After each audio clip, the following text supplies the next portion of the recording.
Hello student, welcome to PCM academy class 10 physics में chapter 10 wave optics. Topic है यहाँ पर law of refraction by Huygens principle. पिछले video में हमने एक टॉपिक पढ़ाया था आपको लॉ ऑफ रिफ्लेक्शन। यहाँ पर क्या है, रिफ्रैक्शन है। ठीक है, एक तरीके से इस ऐसा क्वेश्चन आ सकता हो, और अगर दूसरा क्वेश्चन आपसे भूला जाएगा तो ये sine I upon sine are equal to V1 upon V2 equal to mu. Mu यहाँ पर क्या है, कांस्टेंट है। अब इसको क्या बोलते हैं, रिफ्रैक्टिव इंडेक्स। ठीक है, नाम भी आपको मालूम होना चाहिए। ठीक, तो ये बहुत अच्छा क्वेश्चन है और मोस्ट इंपॉर्टेंट क्वेश्चन है। ये पेपर में बहुत पूछे जाते हैं। ठीक है, अच्छा है, अगर आपने लॉ ऑफ रिफ्लेक्शन पढ़ा है तो आपको इजी लगेगा और समझ में भी आसानी से आ जाएगा। अगर लॉ ऑफ रिफ्लेक्शन नहीं पढ़ा है तो सबसे पहले लॉ ऑफ रिफ्लेक्शन पढ़िए जाके, फिर ये पढ़िए। ठीक है, तो अब चलिए यहाँ पर हम डायग्राम समझते हैं और थ्योरी फिर डेरिवेशन। ठीक है, बहुत अच्छा क्वेश्चन है। मैं कह रही हूँ अगर आप लोग ने ये पढ़ा है तब भी आप लोग को समझ में नहीं आया है, कोई बात नहीं। मैं कह रही हूँ आप यहाँ पर पूरा फोकस बोर्ड पर रखिएगा, आपको आराम से आ जाए। लेकिन आप लोग प्रैक्टिस कम से कम 2 से 3 बार करिएगा, और खासकर डायग्राम 5 टाइम्स करिएगा ड्रॉ। ठीक है, डायग्राम अच्छा बनना चाहिए, बहुत अच्छे से प्रैक्टिस होनी चाहिए उसकी। ठीक है, तो चलिए अब यहाँ पर हम आते हैं डायग्राम में। कैसा डायग्राम है, पूरा बन जाएगा तो आपको समझ में फिर नहीं आएगा। ठीक है, डायग्राम का ये है रूल, अगर डायग्राम आपने समझ लिया तो प्रूविंग आप आराम से कर लेंगे। ठीक है, तो चलिए, ये क्या है, सरफेस है, सिंपल, ये सरफेस है। अब यहां पर हमने नाम दे दिया एक्स, और ये एक्स डैश। ठीक है, इसका सरफेस का नाम है रिफ्रैक्टिव सरफेस। ठीक, ये सरफेस है। अब इसके बाद यहां पर क्या करेंगे, जैसे हम पहले भी किए बिल्कुल वैसे ही है, लेटरल वेव फ्रंट ड्रॉ करेंगे। ठीक है, तो देखिए कुछ इस तरीके से।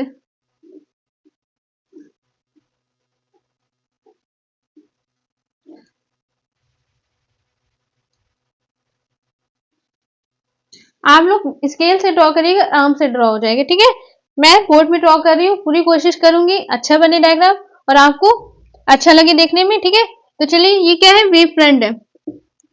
अच्छा, अब इस वेव फ्रंट का नाम क्या है, एक और नाम आपको पता होगा, इंसिडेंट वेव फ्रंट। ठीक है, हमने नाम दे दिया ए और इसका बी। ठीक है, स्टेप बाय स्टेप ध्यान दीजिए, आराम से खुलकर पढ़िए, कोई जल्दी नहीं है, आराम से आपको अच्छे से आएगा समझ में। ठीक है, अब यहाँ पर क्या करेंगे, ये नॉर्मल लाइन ड्रॉ कर देंगे। ठीक है,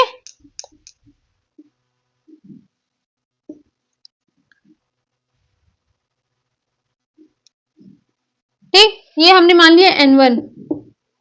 आप लोग अभी तक सेम लग रहा होगा, हाँ ये तो सेम बना था। अब ध्यान से देखना, इसके बाद नेक्स्ट ये जो बी पॉइंट हमने माना है, ध्यान समझना, आपने रे ऑप्टिक्स में पढ़ा होगा।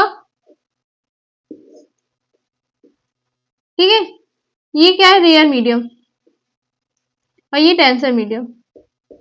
हमने मान लिया ये है एयर मीडियम, और यहाँ पर वाटर, वाटर चाहे तो क्लास। ठीक है, अब यहाँ पर जैसे मैं यहाँ लिखूं, यहाँ मैंने लिखा नहीं, कोई बात नहीं, अभी इतना समझिए। यहाँ पर ये क्या हो रहा है, रे जा रहा है। ठीक है, ये इंसिडेंट रे जा रहा है। ठीक है, अब इसके बाद ये जो नॉर्मल लाइन है, ठीक है, अब ये इंसिडेंट रे जा रहा है तो नॉर्मल लाइन की ओर ये क्या करेगा, पेंड हो जाएगा। ठीक है, एयर मीडियम से अगर रे जा रहा है और फिर डेंसर मीडियम में, एयर मीडियम से ज्यादा वाटर मीडियम हार्ड होता है ना, डेंसर होता है ना, तो यहाँ पर क्या होगा, नॉर्मल की ओर पेंड कर देगा ऐसे। इसका नाम क्या है, रिफ्लेक्टेड रे, सॉरी रिफ्रैक्टेड रे। ठीक है, क्या बोलते हैं इसको, रिफ्रैक्टेड रे।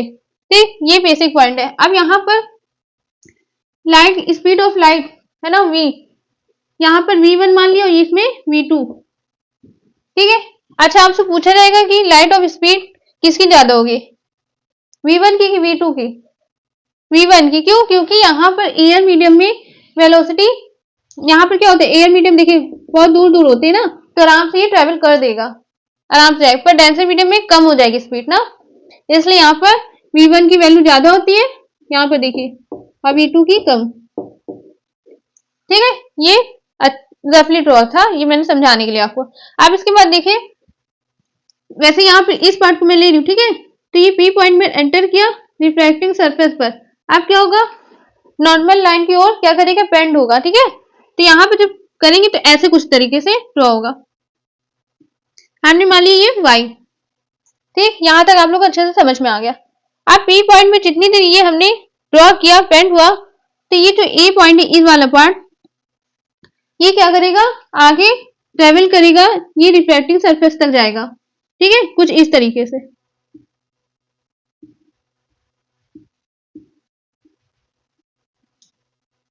ठीक है, मतलब जिस टाइम हमने ये A से लेकर के इसको हमने मान लिया B डैश। ठीक है, जिस टाइम A से लेकर के हम इसको ट्रेवल कर रहे थे यहाँ पर B डैश तक आने पे, उतने ही टाइम पर ये क्या किया, P पॉइंट से ये बेंड हो गया। ठीक है, ये ड्रॉ कर दिया रे। ठीक, अब इसके बाद देखिए, ध्यान से देखिएगा, बहुत अच्छा है ये क्वेश्चन। ठीक है, अब इसके बाद ये A से B डैश तक जाने में जो टाइम लगा वो हमने मान लिया T।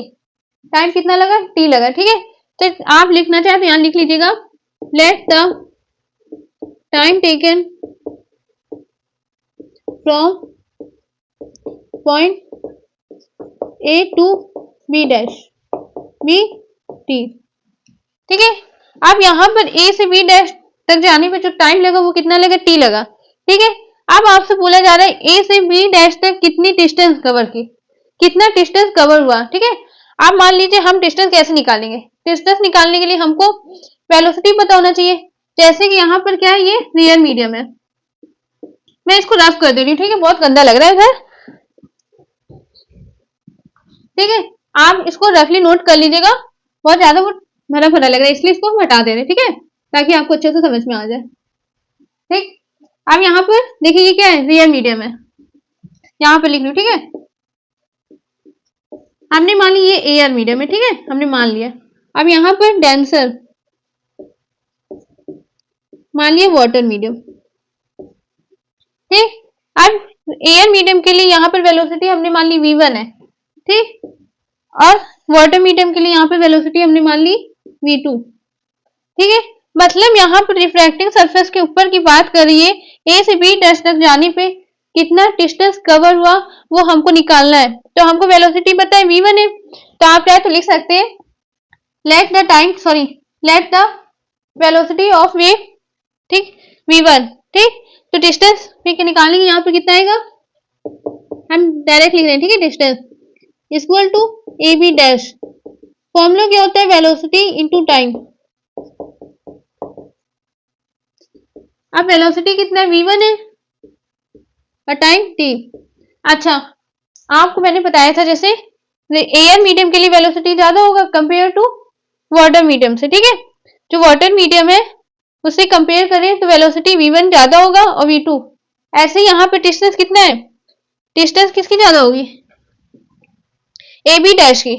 ठीक है, तो यहाँ पर जब v1 ज्यादा है तो डिस्टेंस में क्या होगा, बढ़ेगा। ठीक है, तो यहाँ पर देखिए ए से बी डैश जाने में जो डिस्टेंस कितना कवर हुआ, v1t। ठीक, अब इसके बाद ध्यान समझना मेरी बात, ये बहुत अच्छा है, ये पॉइंट बहुत ध्यान से सुनना। मतलब अगर मान लीजिए हमने डिस्टेंस मान लिया यहाँ पर 10 मीटर कवर हुआ, मैंने एज्यूम कर लिया, यहाँ पर टाइम बिल्कुल सेम है, टाइम टी यहाँ पर लगा। अगर हमसे पिछले वाला जो टॉपिक था हमने वहां पर किया था, टाइम बिल्कुल सेम था और मेजर भी बिल्कुल सेम था। क्यों, क्योंकि वहां पर वेलोसिटी बिल्कुल सेम थी इसलिए। ठीक है, लेकिन यहाँ पर बोला जा रहा है बी पॉइंट से जो ये दे गया है, जो टाइम लगा टी टाइम पर, वो कहाँ तक पहुंचा होगा और कितना डिस्टेंस कवर हुआ होगा। ठीक है, तो चलिए यहाँ पर ध्यान समझिएगा, टी टाइम पर यहाँ पर भी लग रहा है और यहाँ पर भी टी टाइम पर जा रहा है। ठीक, पहला पॉइंट। फिर उसके बाद इसके लिए अगर हम डिस्टेंस की बात करें तो मतलब जो एयर मीडियम से अगर डेंसर मीडियम में जा रहा है, मतलब वाटर मीडियम में वेलोसिटी कुछ कम होगी, है ना, तो उसकी डिस्टेंस में क्या होगा, कुछ कम होगा। तो इसलिए यहाँ पर 10 मीटर डिस्टेंस कवर हो रहा है, तो उससे कम ही डिस्टेंस यहाँ पर कवर होगा। यहाँ पर 10 मीटर कवर हो रहा है तो मतलब यहाँ पर 8 मीटर होगा या तो 7 मीटर, इससे कम ही लेना है आपको डिस्टेंस। ठीक है, क्यों, क्योंकि ये एयर मीडियम से denser medium, sorry air medium से डेंसर मीडियम में जा रहा है, मतलब एयर मीडियम से वाटर मीडियम में। क्लियर। अब यहाँ पर देखिए, तो हम क्या करेंगे, सिंपल सा ए से बी डैश तक का इसको मेजर करेंगे, किससे, कंपास से। ठीक है, कंपास से मेजर करेंगे, तो यहाँ पर कंपास का जो नोक है वो रख करके इससे मेजर किया, थोड़ा सा कम करके यहाँ पर आंख लगा देंगे। ठीक है, तो यहाँ पर मेरे पास तो कंपास है नहीं, तो मैं नॉर्मली ड्रॉ कर रही हूँ। हमने ये आग लगा दिया, ठीक है, यहाँ पर कम लेना, ठीक है। अब यहाँ पर हमने पॉइंट मान लिया ए डैश। देखिए हम इतना क्यों समझाएं आपको, ताकि हम चाहते हैं आपको कॉन्सेप्ट क्लियर हो कि ये कैसे बना, क्योंकि थ्योरी जब डेरिवेशन सॉल्व करेंगे तो आपको समझ में भी आना चाहिए, ठीक है। अब ये टेंजेंट हमने आर्क लगाई यहाँ पर, ठीक है, तो ये ए डैश हमने पॉइंट मान लिया। अब क्या करेंगे, टेंजेंट ड्रॉ कर देंगे। तो यहां से हम टेंजेंट ड्रॉ कर दिया, ठीक है, क्लियर है। अब आपको दिख रहा होगा ये जो डिस्टेंस है इतना और इससे कम है ना, दिख रहा है ना आपको। डायग्राम भी ऐसा बनाना, अब ऐसा नहीं, बहुत बच्चे क्या करेंगे, मैं बता रही हूँ, स्केल से नाप के बनाइएगा, इसलिए मैं कह रही हूँ।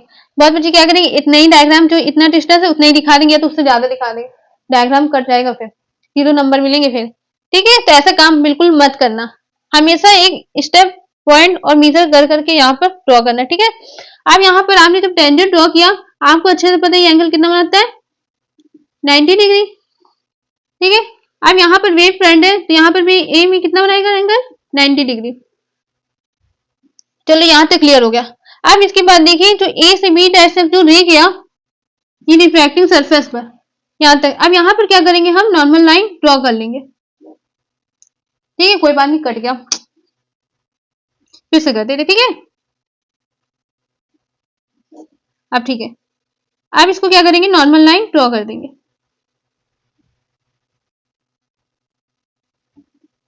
ये मान लिया N2, ठीक। अब ये जो रे जा रही है तो ये क्या होगा, नॉर्मल लाइन की ओर बेंड करेगा। अब लेकिन कैसे बनाना है, इसके पैरेलल होना चाहिए, ऐसा ड्रॉ करना है आपको, तो कुछ इस तरीके से, हाँ ठीक है, ठीक है। हमने मान लिया एस, सॉरी एस तो माना हुआ है, एल मान लिया, ठीक। यहां तक आप लोग अच्छे से क्लियर। अब देखिए ये आपको ऐसे दिख रहा है ना, ये पूरा, ये क्या है, इंसिडेंट वेव फ्रंट, इस तरीके से यहाँ पे दिख रहा है एल बी डैश ए डैश वाई, ये क्या है, refracted wave front, refracted wave front, ठीक। यहां तक अच्छे से ड्रॉ कर लिया। अब इसके बाद देखिए जो नॉर्मल लाइन है, जो रे जाती है, नॉर्मल लाइन से जो एंगल बनेगा वो कितना बनेगा, आई। ऐसे यहाँ पर नॉर्मल लाइन से जो रे बाहर की ओर जा रही है वो कितना बनेगा, आर एंगल, ठीक। यहां तक आप लोग क्लियर हो गया होगा। अब मैंने बताया था आपको बायोटेमेट्री यूज किया हमने, यहाँ पर एक एंगल को छोड़ करके ये एंगल कितना बनाएगा, आई। ऐसे यहाँ पर एक एंगल को छोड़ करके ये एंगल कितना बनाएगा, आर। मैंने प्रूफ करके भी दिखाया आपको पिछले वीडियो में, जाके देख लीजिए अगर जिस बच्चे ने नहीं पढ़ा है, जो बच्चे न्यू स्टूडेंट पढ़ रहे हैं, ठीक है। तो सबसे पहले आप ये देखिए लॉ ऑफ रिफ्लेक्शन, तब जाके आपको ये समझ में आएगा, मैंने वहां पर प्रूविंग करके दिखाई है, ठीक है। ये बायोकेमिस्ट्री के थ्रू भी कर सकते हैं और मैंने मैथमेटिकली प्रूफ करके दिखाया वहां पर, ठीक है। आप कुछ इस तरीके से ये डायग्राम है, बहुत अच्छा डायग्राम है, इसको कम से कम 5 बार प्रैक्टिस करेंगे तभी आप अच्छे से ये ड्रॉ कर पाएंगे, ठीक है। तो चलिए अब हम आते हैं डेरिवेशन में, ठीक है। तो कुछ इस तरीके से डेरिवेशन से इन ट्रायंगल, आप ट्रायंगल देखिए, एक ये ट्रायंगल और एक ये ट्रायंगल है, ठीक है। तो सबसे पहले ऊपर वाली ट्रायंगल की बात करें, B A B dash,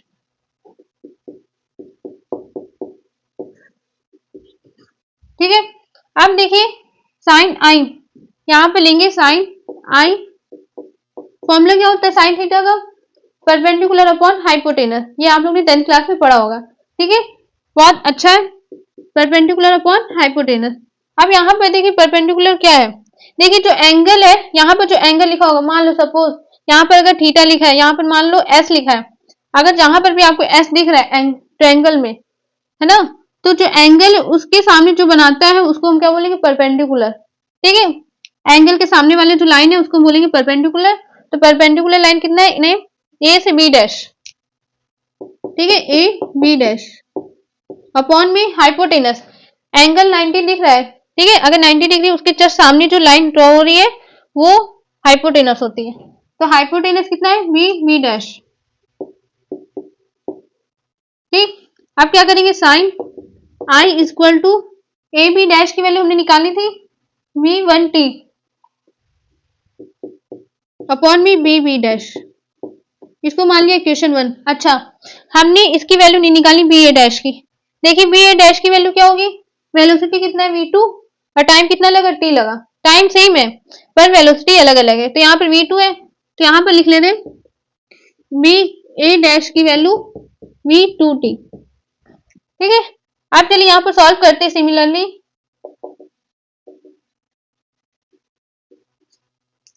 in triangle B A dash B dash sine are equal to perpendicular upon hypotenuse, ये वाले एंगल की बात होगी। ठीक है, अब साइन आर है, आर एंगल है, उसके जस्ट सामने कौन सा है बी ए डैश, ये परपेंडिकुलर है तो बी ए डैश अपॉन में हाइपोटेनस बी बी डैश। ठीक है, 90 डिग्री के जस्ट सामने वाला। ठीक, तो ये हाइपोटेनस है। आप वैल्यू पुट कर देंगे sine are equal to B A dash की वैल्यू क्या है v2t अपॉन में बी बी डैश, ये हमने मान लिया सेकेंड इक्वेशन। ठीक, आप क्या करेंगे now from equation sorry on dividing equation 1 by second. ठीक है, तो हम आपको मैं बता दे रही हूँ, इसको रफ करके यहाँ पर लिख रहे हैं ये वैल्यू को। ठीक है, फिर इसको आगे सॉल्व करते हैं, ध्यान समझना।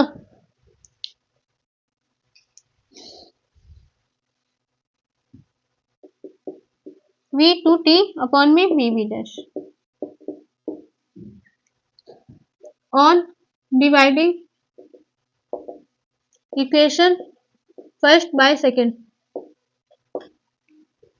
आप देखिए LHS का LHS के साथ करेंगे, RHS का RHS के साथ करेंगे, तो यहां पर आ गया साइन आई अपॉन में sine r is equal to, अब v1t अपॉन में v b dash divided by v2t upon में v b डैश। ठीक है, अगर ऐसा आपको आता है डिवाइड करने को तो हमेशा ऐसे करिएगा, बहुत इजीली सॉल्व होगा। ठीक है, आप क्या करेंगे जो डिवाइडेड है लगा इसको क्या करेंगे मल्टीप्लाई करेंगे यहाँ पर, तो क्या होगा sine I equal sorry sine I upon sine are equal to v1t upon में v b dash into multiply लगाए तो ये क्या होगा रेसिप्रोकल हो जाएगा, तो यहाँ पर आएगा v b डैश अपॉन में v2t। अब देखिए B B dash cancel, T से टी कैंसिल। ठीक है, अब क्या आएगा यहाँ पर देखिए साइन आई अपॉन में sine are equal to v1 upon v2। ठीक है, ये प्रूफ करना था। अब v1 अपॉन v2 ये ऐसे केस में अगर रेशियो में है तो इसको हम बोलते हैं ये कांस्टेंट है, तो यहाँ पर कांस्टेंट क्या आएगा म्यू। ठीक है, ये हमको प्रूफ करना था। अब म्यू क्या है आपको मैंने बताया था, यहाँ पे मैं बता रही। ठीक है, म्यू है रिफ्रैक्टिव इंडेक्स। ठीक है, अब इसको हम बोलेंगे this is the law of refraction, हमने प्रूफ कर लिया। आप लोग अच्छे से समझ में आ गया होगा, बहुत अच्छा क्वेश्चन है। कम से कम 3 बार प्रैक्टिस जरूर करिएगा डेरिवेशन, तभी आपको अच्छे से समझ में आएगा। और सबसे इंपॉर्टेंट बात डायग्राम 5 टाइम ड्रॉ करिएगा, प्रैक्टिस करिएगा, तभी आप ये ड्रॉ कर पाएंगे। ठीक है, आप लोग को देखने में लग रहा है हाँ बहुत इजी है, एक्चुअल में बहुत टफ है ये। ठीक है, तो इसको कम से कम 5 बार प्रैक्टिस करिएगा, तभी आप लोग अच्छे से डायग्राम बना पाएंगे। और बोर्ड में जब करेंगे ना तो आप अच्छे से ये डायग्राम बना लेंगे। तो चलिए, अब अच्छे से आप लोग को अच्छा लगा होगा, अच्छे समझ में आया होगा। आप हम मिलते हैं अगले नेक्स्ट वीडियो में नेक्स्ट क्वेश्चन के साथ। अगर आपको कोई भी क्वेश्चन डाउट है न्यूमेरिकल्स चाहे फॉर्मूला, तो आप लोग कमेंट बॉक्स में पूछ सकते हैं। ठीक है, फेब्रुअरी में पेपर है, अच्छे से इसको प्रैक्टिस करिए। आप हम मिलते हैं अगले नेक्स्ट वीडियो में। Thank you.